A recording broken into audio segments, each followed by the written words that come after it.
안녕하십니까, 이혜란입니다. 이 시간은 그 유럽의 정보를 분석해 주시는 박상봉 박사님 시간입니다. 박사님 안녕하십니까? 네, 안녕하세요. 예. 이 김정은이가 세계를 놀래키는 일을 하도 많이 해가지고 깜짝쇼를 많이 예, 깜짝쇼. 이게 무슨 미친년 널뛰듯 한다는 말이 이때가 나오는 말인 것 같아요. 이게 예. 뭐 미국하고는 정상회담을 하겠다고 뭐 생쇼를 또 이제 했는데 이 시진핑하고는 뭐 예고도 없다가 그냥 그렇죠. 그냥 부리불식간에 막 쑥 가가지고 막 시진핑도 참 한심한 놈이에요.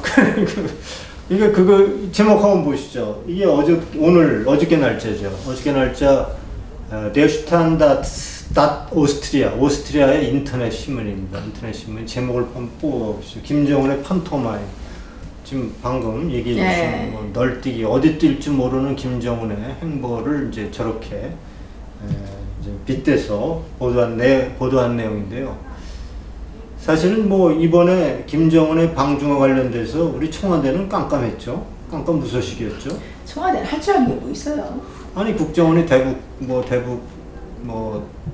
사업을 완전히 접고 그에 다른 뭐 방법도 없이 결국 모든 정보를 그동안에 미국에 의존했고 일본에 의존했고 인공위성, 정보위성을 통해서 그런 뭐 소식들을 정보를 듣고 했는데 그것도 안 된 것 같아요. 결국은 한미일 공조체제도 흔들린 것 같고 이번에 뭐 참 국정원의 발표를 보면 27일 날 김여정이 같다. 김정은이 아닐 것 같다.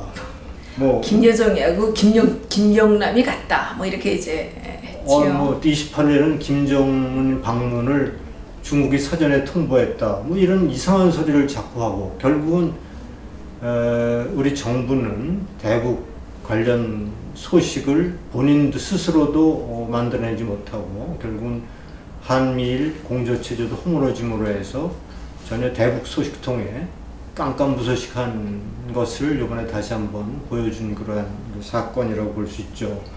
모르는 게 아니라 모르는 척 하는 게 아닐까요?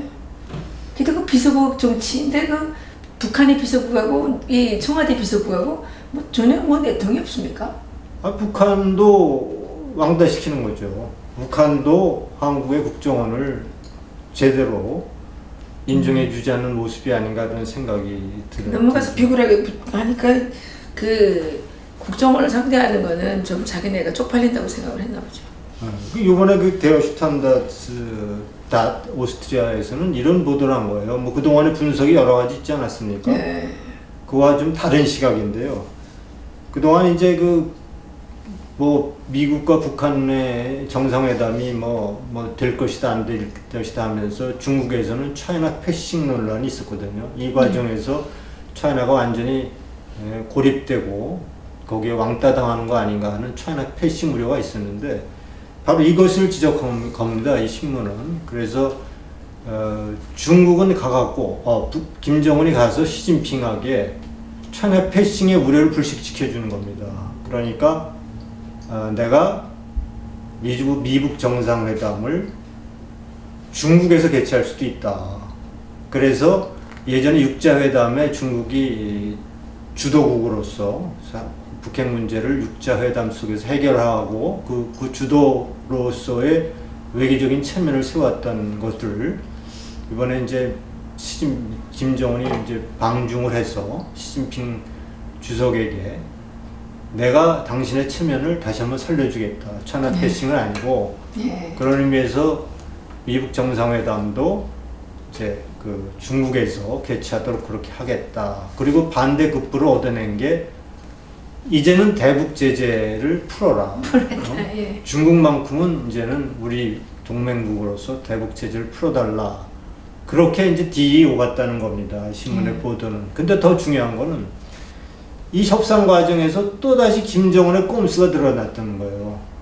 어떤 꼼수냐 하면 또다시 미국과 중국의 갈등을 부추겨서 거기서 또다시 시간을 벌고 또다시 이제 자신의 반사이익을 얻으려는 그러한 꼼수가 이번에 드러났다라는 분석을 이번에 대슈탄다트 오스트리아가 한 겁니다. 그동안의 분석이 이제 김정은이 너무 급하니까 그래서 중국에 가서 이제 미북 정상회담이 무산될 경우에 그 대책을 논의했다. 여러 가지 분석들이 있었는데 이번에 저 오스트리아의 분석은 좀 그런 의미에서 좀 새롭다 이렇게 보여집니다. 아, 그렇군요. 저희들이 보기에는 그 김정은이가 그 환구시고 환구시고. 이런 내용들이 나온 게 있는데 뭐냐면 그러니까 북한 비핵화가 아니고 한반도의 비핵화. 이거는 상당히 다른 의미가 있는 겁니다. 다른 의미가 있죠. 네. 한반도의 비핵화라고 하게 되면 한국에 사드를 배치한다는 것도 못하게 하고, 중국이. 그렇죠. 한미동맹에 와하죠. 그리고 그 한국의 그 어떤 일체 전략 무기들을 다 철수하라는 이런 게 상당히 또 강하게 담겨져 있는 그런 내용이거든요. 그걸 이번에 또 시진핑하고 토론을 했다고 해요. 아, 그래요? 환구시고에 보통. 그리고 또 한 가지는 그 지금 환구시보가 또 며칠 전에 쓴 그 논설에는 뭐라고 되어 있냐면 북한이 혼자서 한미일을 상대하려면 너무나도 복이 오니까 자기네가 좀 도와줘야 된다. 그리고 자기들도 그 중국도 이미 기업인들이 대북 제재로 말미암아서 상당히 많은 피해를 봤기 때문에 이제 북중 무역을 다시 재개하겠다라는 그런 강력한 메시지를 보낸 바 있습니다. 그러니까 간단하게 얘기하면 김정은이가 대북 제재를 풀고 중국의 대북 제재를 무력화시켜서 북중 무역을 다시 재개하자 하는 것이고요. 그 북한 쪽에서 들려오는 소식에 의하면 그 북한 무역 일꾼들이 이미 중국에 나와서 대기 상태에 있었고, 그래서 들어오지 말고 대기해라 이게 이제 그 사인이었던 거죠. 그래서 중국하고 김정은은 시진핑과 김정은은 이미 그 암암리에 그 북중 무역을 재개할 그런 그 내고가 있었지 않았나 이런. 그러면 정영 특사가 가서 얘기한 북한의 비핵화 발언은 그건 거짓말이죠. 가짜입니까? 거짓말이죠. 근데 그게 그 김정은이가 영상에 화면에 나와서 직접 얘기했거나 어떤 친필로서 이렇게 문건으로서 얘기한 게 아니고 김정은은 아무 말도 안 하고 그냥 웃는 사진만 나오고 정의용 그 특사단이 열심히 받아 적는 것만 나왔기 때문에 정의용 특사단이 거짓말을 하는지 이게 아마 이게 세기의 거짓말로 그렇죠. 이제 드러날지도 모르는 겁니다. 만약 이게 거짓말로 밝혀지면 대한민국 외교는 국제적인 망신을 사게 되는 거고 문재인 정부의 그 어떤 능력은 정말 세계에서 형편없는 수준을 전락하는 그러한 아마 세계적인 거짓말이 되지 않을까 싶어요. 그렇죠. 특히 북한을 바로 북한과 그 분단국으로 있는 나라가 그 정도의 오랜 북한과의 경험과 그런 관련된 정보들 다 갖고 있음에도 불구하고 그런 엉뚱한 그러한 발언을 했다는 것은 정말 국제적 그렇죠. 망신이죠. 그렇죠. 그때 우리 정부가 어떻게 못 가면 말지 하는 그 어떤 자세로 기자단을 붙여서 보내야 되는데 그렇죠. 기자단도 없었고 지금 이게 재판으로 말하게 되면 진술만 있고 증거가 없는 거예요. 그러니까 진술이니 거짓말을 하는지 어떻게 알아요? 그렇죠. 이거는 이미 여러 언론에서 그 문제점을 꾸준히 제기해 왔고 오늘 또다시 이번에 김정은의 방중을 통해서 그 사실이 다시 한번 확인된 거라고 볼 수 있습니다. 비핵화라는 얘기 없잖아요. 그렇죠. 북한의 비핵화가 아니라 한반도의 비핵화를 주장한다. 한반도의 비핵화는 미국부터 나가라는 거죠. 사드도 배치하지 말고 미군 떠나라 이건데 정의용 특사단 대단합니다. 미국 정부를 백주대낮에 새빨갛게 거짓말로 속여 넘겼죠. 근데 이제 거기에 반해서 미국의 입장은 단호하죠. 존 볼튼을 국가안보 보좌관에 임명함으로 해서 보다 강력한 대북 제재를 이미 예고하고 있고 그리고 CVR이 정말 북한이 대화의 전제 조건으로 미국 정상회담의 전제 조건으로 소위 완전하고 검증 가능하고 돌이킬 수 없는 핵폐기가 되지 않으면 협상에 임할 수 없다라는 사실을 다시 한번 확인하는 거고, 만약에 그렇지 않은 상태에서 이것이 거짓으로 드러난다든가 미북 대화가, 미북 정상회담이 또다시 무산된다면 이제는 정말 미국의 입장에서는 정말 단호한 조치가 불가피하다. 여기에는 뭐 군사적인 공격도 포함되는 걸로 그렇게 돼 있고, 존 볼튼은 뭐 유명하죠. 그분은 요번에 이제 프랑크푸르트 알게마이네가 지난 3월 23일자 이렇게 보도했습니다. 존 볼튼하고 콤마하고 인용구하고 평안을 원하거든 전쟁을 각오하라 라고 타이틀을 뽑아서 보도했거든요. 그분은 상당히 원칙주의자이시죠? 그렇죠. 그리고 매파 중에 매파고 네. 오랫동안 북한 문제에 가장 정통한 예. 소식통이고 미국에 가장 많은 시청률을 보이고 네. 있는 폭스 뉴스에 나와서 북한 문제를 뭐 해설하는 네. 그런 아주 전문가 중에 전문가라고 볼 수 있습니다. 그렇죠. 예. 그런데 이제 세상은 살면서 보니까 말입니다. 원칙주의자들을 별로 안 좋아하나 봐요. 원칙주의자들은 뭐 사실은 원칙주의자들은 보수 우파들이 원칙주의자죠. 예. 그런데 네. 뭐 사실 우리가 살다 보면 아닌 건 아닌 거거든요. 그렇죠. 예. 아무래도 여기도 아닌 건 검은색을 아무리 흰색이라 우겨도 검은색일 수밖에 없잖아요. 그런데 특히 좌파 성향을 가진 사람들은 검은색을 흰색이라고 우기는 경우가 너무 많아요. 그거 왜 그래요? 좀 좌파에는 뭡니까? 좌파의 목적을 달성하기 위해서 모든 수단은 다 합법화되거든요. 그 목적만 달성한다면 어떠한 거짓말도 어떤 불법 행위도 다 용납되는 것이 이제 좌파의 그동안의 행태라고 볼 수 있는데 뭐 그렇게 이해하면 되지 않을까 싶네요. 네, 그 사람들은 그러니까 검은 것도 휘다 그냥 우겼대면 되는 거죠. 예, 그러니까 이게 말이 안 되고 일이 안 되는 거죠. 예, 다른 소식은 또 어떤 것이 있습니까? 이게 이제 인스부르크 대학의 정치학자고 국제관계 전문가인 게하트 망고트라고 하는 박사의 분석이 하나 나온 게 눈에 띕니다. 네. 웹.도이칠란트라고 하는 인터넷 매체인데 이미 미북 정상회담은 그동안 이제 여러 차례 이제 유럽에서 소식이 나왔습니다만 여러 가지 그동안에 북한에 약속하고 폐기하고 그리고 처음에 열기가 났다가 다시 이제 무산되고 북한과의 모든 외교적인 과거의 사례를 비춰볼 때 북한은 약속을 안 지킬 것이 뻔하다는 것이다. 그리고 그것 때문에 미북 정상회담은 여러 가지 문제가 많을 것이다라는 보도가 있었는데 이분은 이제 아주 이렇게 얘기하는 겁니다.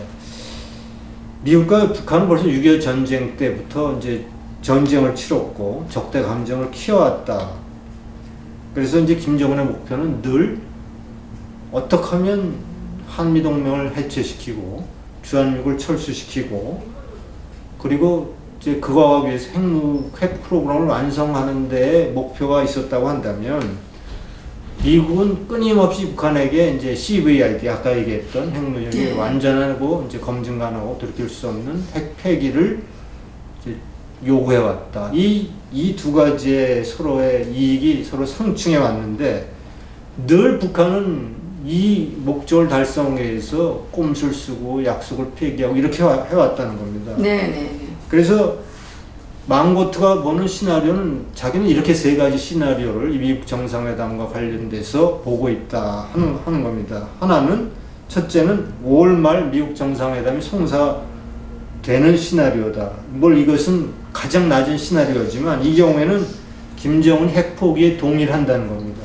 그렇지만 국제 감시단도 입국해서 과정을 모니터링 한다는 겁니다. 그렇지만 여기에 문제가 있다는 겁니다. 김정은이 협조 안 하면 이 시나리오는 영원히 마냥 들어줄 수밖에 없다. 그렇죠. 이게 첫 번째 시나리오라는 거고. 두 번째 시나리오는 미북 정상회담 열리긴 열린다. 그렇지만 성과 없이 결렬될 것이다. 라는 게 두 번째 시나리오입니다.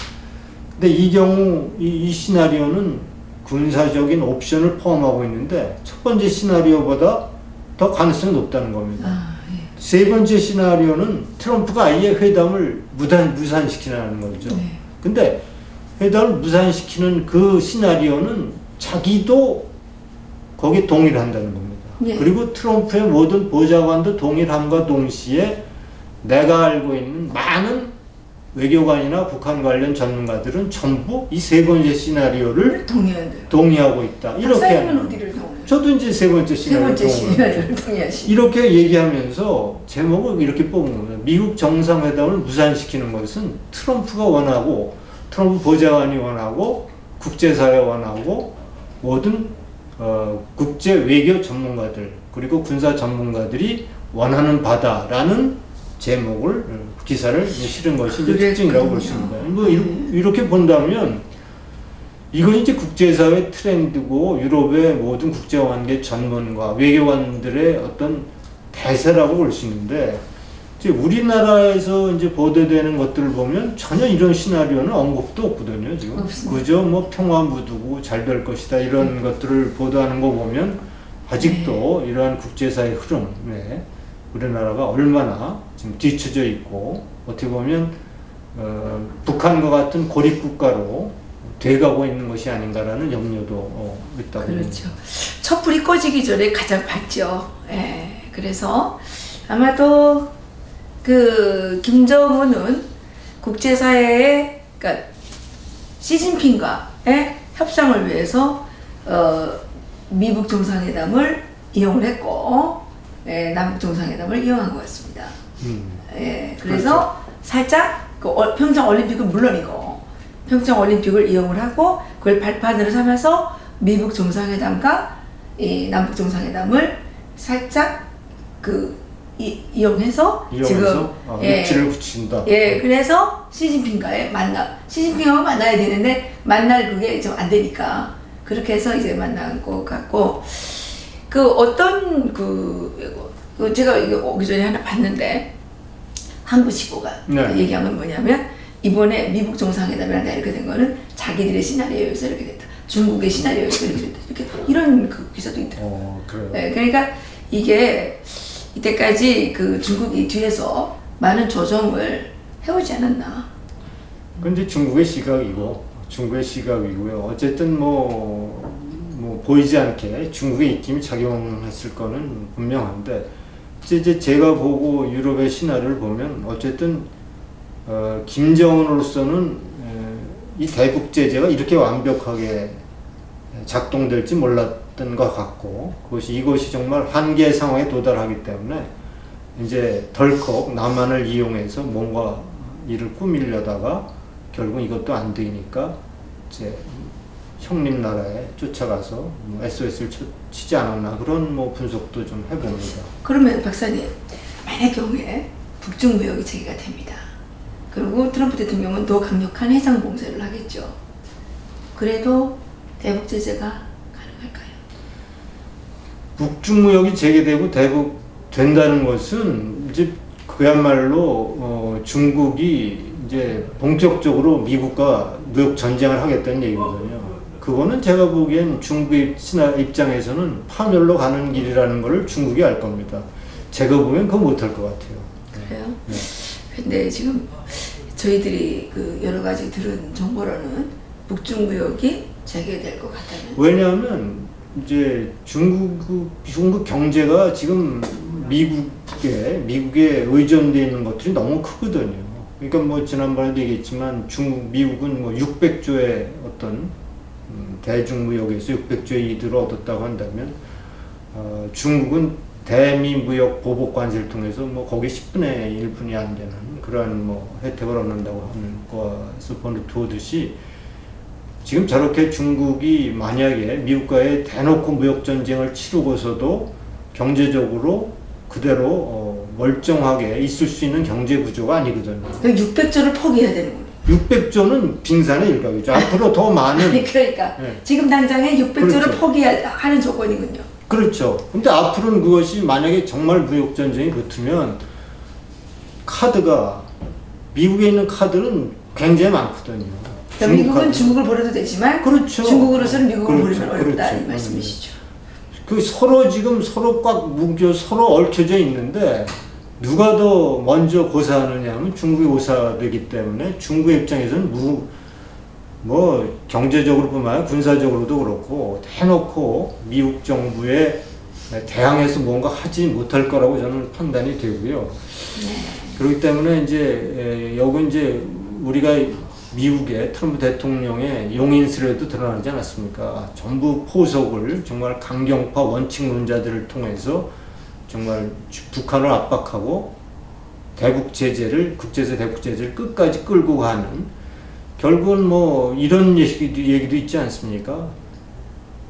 시진핑이 김정은에게 너 망명 와라 그렇게 얘기했다는 보도도 있을 정도로 사실은 북중 무역이 그렇게 뭐 보도되는 대로 소문 나는 대로 곧바로 재개되고 그렇게 활성화될 거라고 그렇게 믿는 것은 국제사회의 그 보도나 흐름을 볼 때 주로 중국에서 그런 얘기가 나오지만 국제사회는 전혀 그런 얘기가 지금 아직 나오고 있지 않다는 것을 유념해 볼 필요가 있습니다. 또 한 가지 소식은 뉴쥐리히 스위스 뉴쥐리히 신문인데요. 이게 지금 김정일 때부터 그러니까 유럽의 외교관, 고위 외교관직을 했다가 은퇴한 외교관들을 하고의 비선 조직을 만들었다는 겁니다. 김정일이 일 시대부터. 그래갖고 끊임없이 끊임없이 북한의 입장을 대변해주고 북한의 이익을 취하기 위한 그런 비선 조직을 관리해왔다는 겁니다. 비밀리에. 예. 그래서 대표적인 게 스위스 외무성 차관을 역임한 프란츠 폰 데니켄이라고 하는 사람을 중심으로 대유럽 비선 조직을 운영해 왔다는 사실을 보도했는데, 북한의 종북 세력이겠네요. 북한의 종북 세력, 유럽의 종북 세력. 그러니까 유럽의 북한 종북 세력이. 그렇게 유도를 한 거죠. 의도를 해서 정말 친북한파를 만들려고 운영을 했는데, 그래서 거기에 주도를 강석주가 그 비선 조직을 주도했대요. 그래서 뭐 예산도 투입하고, 그래서 유럽 사회에 북한의 이해를 좀 높이자, 그리고 북한의 이익을 좀 동호하자, 이렇게 운영해 왔는데 강석주가 죽었다는 겁니다. 암에 걸려서 죽었다고 나왔는데, 그래서 2014년, 2015년 해마다 북한을 들어다녔다는 거예요. 근데 강석주가 죽고 김정은이 집권하고 강석주가 죽은 후에 더 이상 비밀 조직이 운영되고 있지 않다라는 보도를 한 겁니다. 그런 보도가 그럼 해체된 겁니까? 지금 그렇죠. 거의 작동을 안 하고 있다는 겁니다. 그래서 뭐 2016년에 강석주가 암에 걸려 죽었군요. 그래서 뭐 유로 안보협력회의 이런 데에서 북한의 입장을 좀 대변해달라, 이런 비선 조직을 운영해 왔다는 것을 보도했고요. 그래서 근데 이렇게 했네요. 폰 데니켄은 이런 경험을 통해, 그렇죠, 북한과의 접촉을 해보고 가보니까 얼마나 까다롭고 어려운지를 인식했다는 겁니다. 그래서 한반도에 이런 정치적 변화가 예고되고 있고, 뭐 남북 정상회담, 미국 정상회담이니 뭐 이런 것들이 떠들지만 그것이 전부 정말 까다롭고 얼마나 허무맹랑한 얘기인지를 자기가 그 경험을 통해서 알게 됐고, 언제든지 자기 본인이 이런 북한과의 무슨 뭐 협상이라든가 이런 관계에서 본인이 도울 수 있다면 돕겠다. 그러니까 누구를 돕겠다는 거예요? 국제사회를 돕겠다는 거죠. 이게 김정은을 돕는 게 아니잖아요. 국제사회를 돕겠다. 이게 양심선언한 거네요. 그렇죠. 과거에 돈 받고 잘 했던 침묵하고 있다 깨지니까 또 양심선언하는 거죠. 이런 보도를. 그거 재밌는데요? 재밌죠. 처음이죠. 처음이죠. 이거 특종이네요, 그러면. 예. 단독으로 우리가 내야 되겠네요. 예. 보시죠. 어쨌든 이번에 급작스러운, 하여간 김정은의 행보는 판토마임이죠. 어디로 튈지 모르는. 미국 정상회담, 남북 정상회담이다. 뭐 북중 정상이다. 그 안에 들어있는 김정은의 숨은 의도는 미중을 가르고 한미를 이간질하고 그 틈새를 노려서 본인의 체제를 유지하고자 하는 그러한 속셈이 여기도 들어있다라는 것이 최근에 일어난 일련의 보도를 뚫어보는 그런 핵심 내용이라고 볼 수 있습니다. 그렇군요. 분명한 거는 김정은이 선대 김일성, 김정일의 그 공산 왕조 체제를 절대로 포기할 수 없고 포기하지 않는다는 사실이 더욱더 드러나고 있습니다. 그렇죠. 그래서 국제사회가 여기에 대해서 잘 생각하지 않으면 정말 인류에게 어떤 재앙이 올지 그것이 심히 두렵습니다. 오늘도 이제 다 끝나셨나요? 네. 오늘도 박상복 박사님께서 중요한 소식들을 전해주셨습니다. 감사합니다. 감사합니다.